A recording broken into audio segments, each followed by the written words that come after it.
Welcome everybody to another unscheduled video.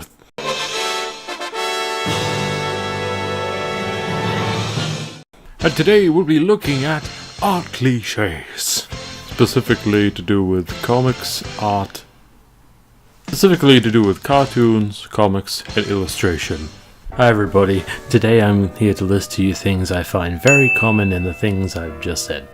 Now, cliches in themselves are not bad. In fact, these that I've listed here are pretty common in popular TV shows like Steven Universe, She-Ra, and basically any DreamWorks animated film, etc.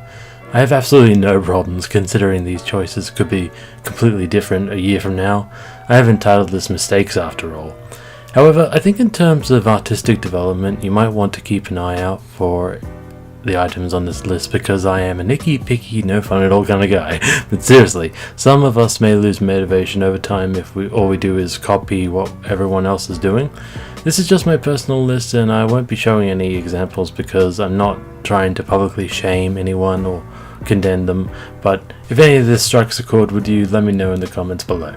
Speaking of speaking orally, let's start with no lips on characters. For this example, it's pretty common for a lot of cartoonists and animators in particular to not include lips. Perhaps it's an easy way to animate mouths, or it just looks cute. Sure, this can be seen in beautiful illustrations of girls, but that's just a better context. But I can see why it's used to help simplify and allow our minds to fill in the blanks. I personally like to add details like lips in my style because it adds more emotional complexity to a character, but you wouldn't be led amiss if you saw this style choice in Steven Universe, which needs to be kept on a strict deadline for its animation schedule. And they do so by making the characters easier to animate by making simple turnarounds with key animations. Number 9. Beauty cosplay crossovers. There's a category of art that I find has a lot of crossover with other forms of expression like cosplay and beauty aesthetics. Whether your canvas is in your makeup or on a canvas, it's neat to explore a wide range of influences when it comes to illustration or cartoons. An actual example would be models who dress like League of Legends or Overwatch characters, which obviously has a more apt descriptor, which I'll add on later to this list. And yes, this might seem gender specific, but it doesn't have to be either, like James Charles. Oh, I guess I'm shouting him out. Well, this Bob Ross video was alright. Number 8 is Copic markers. This is a widely popular set of alcohol markers used by artists of all levels, from amateur to professional. Alternatively, they are mostly another form of colouring and adding depth to your work. They are best used for blending and adding depth to an illustration, and they have an extensive range of colours. They smell nice too, just don't huff them or you might get drunk. I don't know, don't do it. Unfortunately, in part because of their variety, they're a bit pricey for ongoing work that requires skill. Maybe it's worth it. I guess it's like any other medium like watercolors or oils. It all needs consideration of time and costs overall. But if you're interested, start out with a set of 3 and see how you go.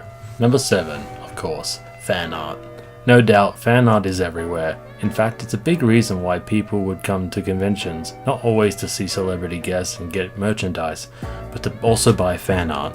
The best part about fan art is everyone draws inspiration from their favorite property, and in doing so reinterprets it in their own voice and create new transformative work which you can entirely own the copyright to. There are certainly debates surrounding selling fan art and understanding fair use. Even sites such as Redbubble have a policy that discriminates the use of fan art, allegedly. You can argue most artists start producing fan art as a form of learning basic fundamentals, which is totally fine. I mean, why do you think all those famous Renaissance artists draw, sculpt, and paint all those biblical figures? Because they doubled as biblical figure studies. Just like in any point in our lives, we can acknowledge the things we were inspired by and realize it need not come at the expense of our growth as an artist. Number 6, anime. I like to tack on Punch Man. Number 5, anime. Oh yeah, fucking weebs. Number 4 is lack of backgrounds.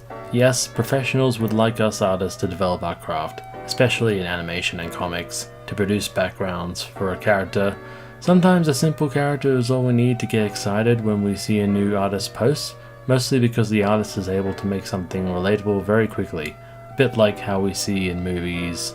For example, we focus on the actors more so than the setting, although it can be an integral reading to the character's story. Every artist is at some point still growing and learning, and may want to learn landscapes and set design. But once again, artists still need to grow in their own way while still looking at the world around them, such as sketching from observation. Number 3 is #relatable comics. This is a very popular form of fan art, but it can be its own thing for fan art, bear with me, when you think about it. An example might be like a what if scenario or a slice of life comic. The artist in question may have an interest in storyboarding, but also ship certain characters as a sort of wish fulfillment.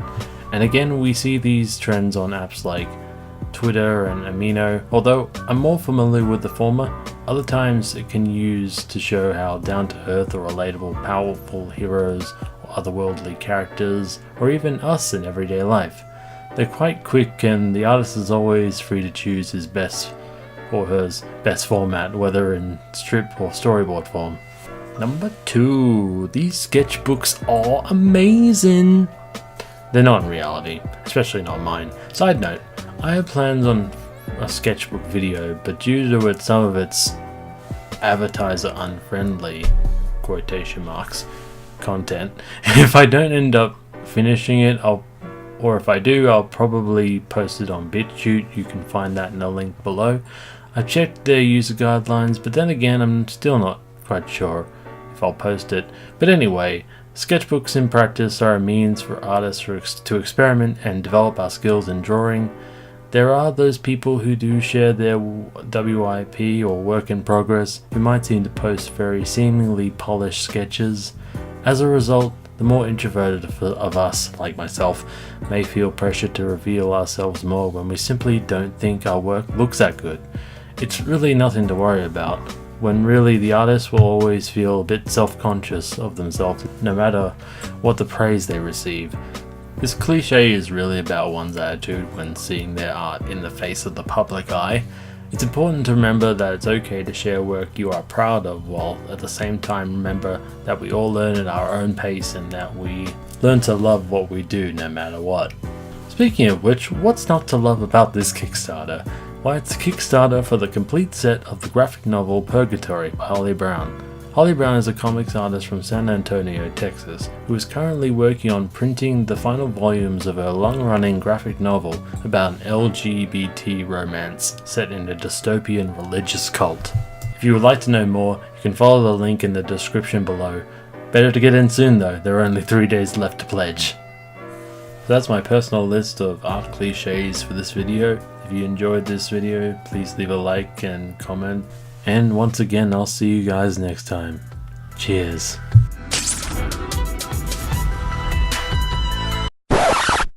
Oh, there were 2 other things. I guess time-lapse videos and the PLO 3D modeling, I don't know. Okay, bye.